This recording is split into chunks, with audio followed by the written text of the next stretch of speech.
impressed by this organization, by the way you conducted the introductions from the various tables, and the energy in this room. This has by far been my most exciting speaking engagement. Thank you. Sei brava, signora. Hai coraggio. You have courage. I was cycling in Sardinia, and I had been placed in peloton beside an old man. I don't know if he was talking about the courage to cycle or the endurance, but certainly it takes all of that writing. Who would have thought? But every encounter with this, the blank page, takes it. I went into law because of a writer's block. I had to find a way of being in the world. I thought, if I can't write, let me do something useful with my life, something that will consume the hours like fire to human hair, make writing impossible, or at very least, make me forget about writing. I was working in the publishing industry at the time. I wrote the LSAT. Even worse than not being able to write was working every day beside writers who could, and editors who were there by vocation, not by default. It was excruciating.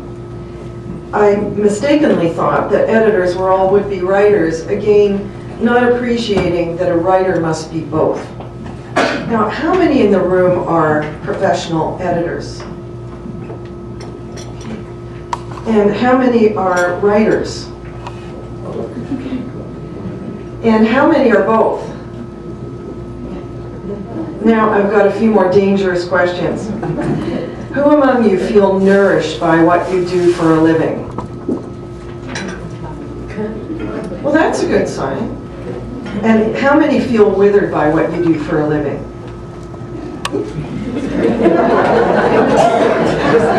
We'll come back to that. So what is this courage to create? Where does it come from? And what is it about? And why does it take courage?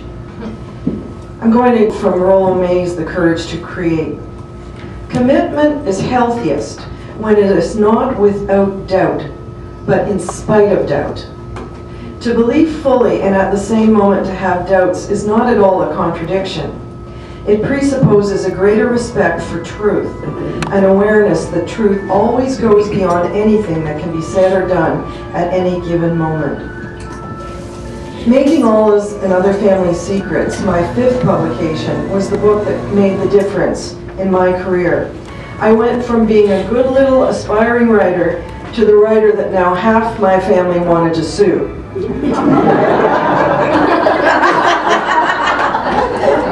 She's a loose cannon. Who knows what she'll say next? You ought to be ashamed of yourself, wrote my cousin Bob not long after its publication. You have managed to insult your parents, family, and relatives with your book. You have insulted my parents and immediate family. You, a lawyer.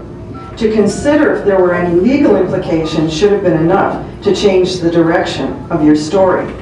What bothers me most is where did you get your information?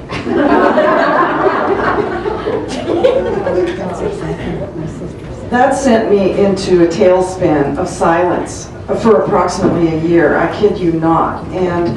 But in that year, what emerged from that year was my reply to Bob, and it became my apology for writing in the sense of apologia, which is not, I'm sorry, apologetically for writing, but rather a comprehension, a deeper comprehension of why I write.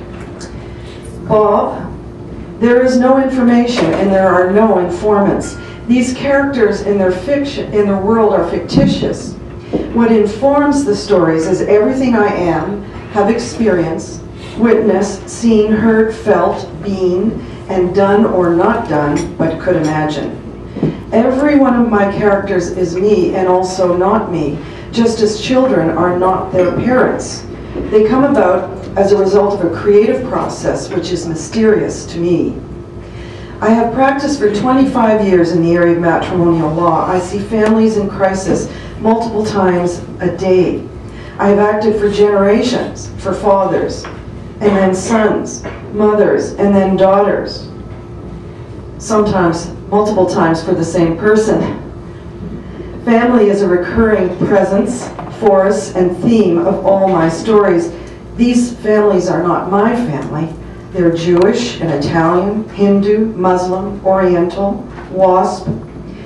They all share the same stories, the same archetypes of love, betrayal, jealousies, broken hearts, and unrealized dreams. The experience of knowing a writer and reading any fiction that writer has written can be uncomfortable, even painful. It feels at the same time like eavesdropping and a sense of outrage when something recognized has been used, changed, not as one expected or in accordance with one's own truth. So, to try to answer your very difficult question, I am the source and the mind that informs all these stories, and yes, they do reflect upon me and only upon me. You can think of my creations as Frankensteins. I happen to love them, each and every one of them, defective though they may be. My criteria for releasing any one of my stories into the world is, do they speak the truth? Not the truth about any real person, living or dead, but about human nature. Might a character like this behave in this way? Do they transcend the bits and pieces? How do I make one character contrast another so there's a conflict at the heart of every story that must be resolved? I understand why you might detest me or want me to feel ashamed of myself. I'm also thankful that you have said what you have said to me, because I recognize it takes courage to put even one irrevocable word on a piece of paper. I again thank you for giving me the opportunity to hear you, how you feel, and to contemplate what I am doing when I write. If my writing has offended you, I am heartily sorry for that. I cannot be sorry for writing. I believe the stories I have written have needed to be told. I have needed to tell them.